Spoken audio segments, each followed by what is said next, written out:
테슬라 소식입니다. 올해 40% 상승 시나리오. 26일 CNBC에 따르면 글로벌 투자은행 스티펠은 테슬라의 하반기 전망을 긍정적으로 평가하며 목표가를 $265로 제시했다.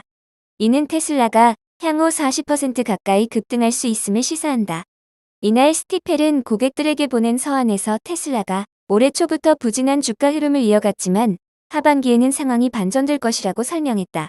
스티펠은 테슬라가 2025년부터 2027년까지 단연간 강력한 성장을 이룰 수 있는 좋은 위치에 있다고 평가했다.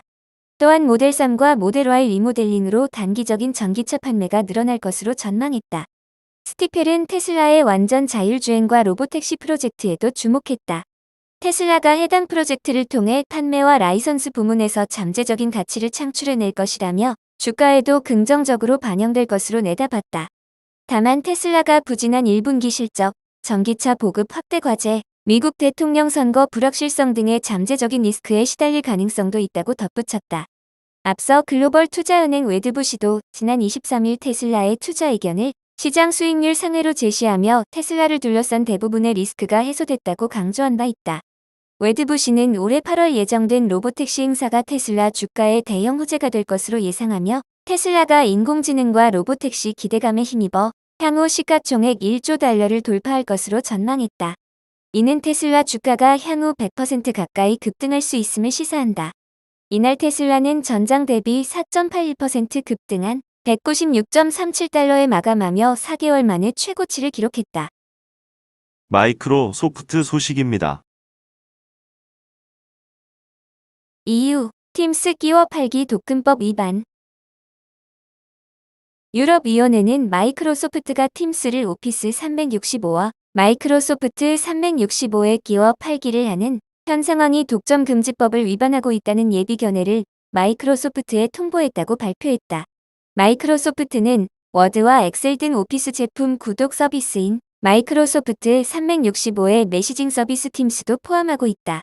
하지만 마이크로소프트 365에 팀스를 포함하는 건 팀스 이외 메시징 서비스를 선택할 자유를 사용자로부터 빼앗고 있다는 지적도 있어 2023년 7월 유럽위원회가 마이크로소프트에 대해 독점금지법 위반 혐의로 조사를 시작했다.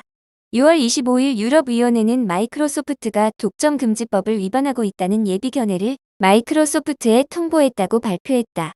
발표에 따르면 유럽위원회는 마이크로소프트가 전문가용 SaaS 시장에서 전 세계적으로 우위에 있다고 잠정적으로 판단했다고 한다. 구체적으로는 마이크로소프트는 늦어도 2019년 4월 이후부터 팀스와 자사 핵심 SaaS 생산성 애플리케이션을 연결했다며 이로 인해 협업 제품 시장에서의 경쟁을 제한하고 생산성 애플리케이션 시장에서 자사주의를 경쟁사로부터 지키려 했다고 지적하고 있다.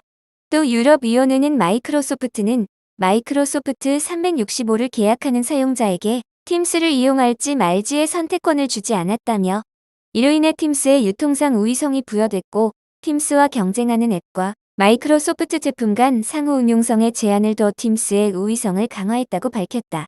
이런 행위로 인해 팀스 경쟁사의 경쟁과 혁신이 제한되어 유럽 경제 영역이 손해를 입었을 가능성이 있다며 마이크로소프트를 비난하고 있다. 마이크로소프트는 2024년 4월 팀스를 포함하지 않는 마이크로소프트 365 플랜을 제공하기 시작했다. 하지만 유럽위원회는 이런 변경은 불충분하며 경쟁을 회복하려면 마이크로소프트 행동에 추가적인 변경이 필요하다고 잠정적으로 판단했다며 마이크로소프트의 추가 대응을 요구하고 있다.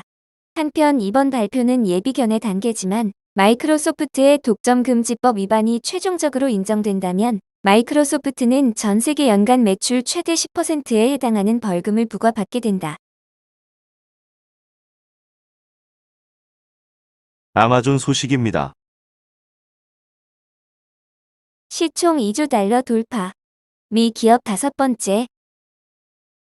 세계 최대 전자상거래 업체 아마존이 AI 특수에 힘입어 시가총액이 26일 사상 처음으로 $2조 진입했다.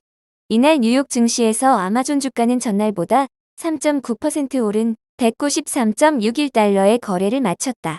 시총은 $2조 140억 달러를 기록하면서 1994년 7월 회사 설립 이후 30년 만에 처음 $2조 진입했다. 2020년 1월 처음 시총 1조 달러에 진입한 이후 4년 5개월 만에 몸집을 2배로 불린 것이다. 뉴욕 증시에서 시총 2조 달러 진입은 애플, 마이크로소프트, 엔비디아, 구글 모회사 알파벳에 이어 역대 5번째다.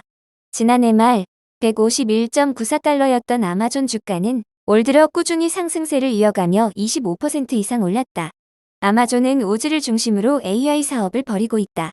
오즈는 세계 최대 클라우드 서비스 제공업체로 AI 기술 채택이 확산함에 따라 이 사업부의 매출이 급증하고 있다. 실제 1분기 오즈 매출은 213억 달러로 전년 동기 대비 약 16% 증가했다. 앤디 제시 아마존 CEO는 4월 주주들에게 보낸 연례 서한에서 앞으로 수년간 AI가 회사의 수백억 달러의 수익을 견인할 것으로 기대한다며 세상을 변화시키는 AI의 상당 부분이 오즈에 구축될 것으로 낙관한다고 자신했다. 아마존도 AI에 대한 투자를 확대하고 있다. 챗GPT 개발사 오픈AI의 라이벌로 평가받는 AI 스타트업 엔스로픽에 40억 달러를 투자했고 지난해 11월에는 자체 개발한 업그레이드된 AI 칩 트레이니엄2를 공개했다. 뿐만 아니라 같은 달 기업에서 직원들의 업무를 도와주는 AI 챗봇 Q를 선보이고 지난 2월에는 고객들에게 최상의 제품을 추천해주는 AI 기반의 쇼핑 챗봇 루퍼스를 출시한 바 있다. 이와 함께 만성적자였던 음성 비서 알렉사의 대화 방식을 쓰는 생성형 AI 서비스를 추가하고 이를 유료로 제공하는 방안을 검토 중인 것으로 알려졌다. 로이터 통신은 AI와 금리 인하 가능성에 대한 낙관론으로 기술 관련 주식에 투자자들이 몰리면서 아마존이 2조 달러를 넘는 5번째 미국 기업이 됐다고 전했다. 구글 소식입니다. 국내 생성형 AI 로봇 시대 연다. LG전자가 구글의 차세대 AI 거대 언어 모델 제미나이를 탑재한 LG 클로이 로봇을 첫 공개한다. 제미나이는 구글의 머신러닝 및 AI 앱 개발 플랫폼 버텍스 AI에 탑재된 생성형 AI 모델이다. 텍스트를 비롯해 음성, 이미지, 코딩 등 다양한 방식으로 명령을 받는 멀티모달리티 성능이 특징이다. 클로이 로봇에 생성형 AI가 탑재되는 것은 이번이 처음이다. LG전자는 연내 구글의 생성형 AI를 탑재한 LG 클로이 가이드봇을 출시하는 한편 기존 출시된 안내 로봇에도 무선 SW 업데이트를 통해 생성형 AI 기능을 확대 적용할 예정이다. 기존 클로이 로봇은 사전에 입력된 데이터를 기반으로 방문객 안내, 광고, 보안, 도슨트 등 다양한 역할을 수행할 수 있지만 미리 등록되지 않은 질문에 대해서는 답변이 한정적이었다. 생성형 AI로 언어 능력을 강화한 LG 클로이 로봇은 사람과 대화에서 발생하는 각종 유사 질문을 스스로 생성해 커뮤니케이션 기능을 강화한다. 또 사전에 예측하지 못한 돌발 질문에도 검색을 통해 자연스러운 답변이 가능해 질문에 보다 정확하게 대답할 수 있다. 예를 들어 기존에는 운영시간 안내해줘라고 질문하면 사전에 입력된 답변을 전달하는 데 그쳤다. 생성형 AI가 적용된 클로이는 언제까지 입장 가능해? 오늘 영업 중이야? 등 유사 질문을 스스로 생성하며 다양한 형태의 질문에 답한다. 또 현재 로봇을 운영 중인 공간과 무관한 가장 큰 고래는 뭐야? 등의 돌발 질문에도 가장 큰 고래는 대왕 고래로 몸 길이가 24에서 33m까지 자란다고 자연스럽게 답변한다. LG전자는 생성형 AI와 함께 로봇이 보다 창의적이고 복잡한 작업을 수행하도록 진화할 것으로 예상하고 있다. 주요 글로벌 빅테크도 AI 로봇 개발에 속도를 내며 시장 역시 빠르게 성장하고 있다. 시장 조사기관 스태티스타에 따르면 글로벌 AI 로봇 시장 규모는 연평균 약 25% 성장세를 이어가며 오는 2030년 약 643억 5천만 달러에 달할 전망이다.